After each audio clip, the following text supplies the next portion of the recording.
నేను ఇప్పుడు చాలా కోల్డ్గా ఉన్న చోట చికెన్తో రైస్ తింటున్నా.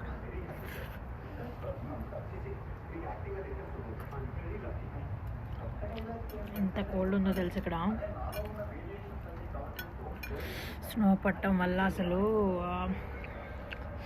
జాకెట్ లేకుండా బయటకు కూడా రాకూడదు. అలాంటిది మీకోసం నేను తట్టుకుని ఇక్కడ కూర్చొని రైస్ తిన్నా. చూసారు, అసలు మనుషులు అనే వాళ్ళు ఎవ్వరు ఉండరు, నిష్మానుషంలా ఉంటుంది. అలాంటిది నీకోసం.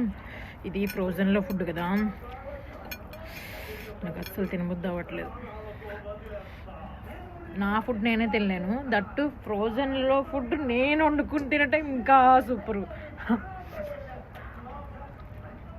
ఊరికే ఫ్రీగా అమెరికాలో ఉన్న వీడియోస్ని చూడటం కాదు, లైక్ చేసి సబ్స్క్రైబ్ చేసి షేర్ చేయండి. Bye bye.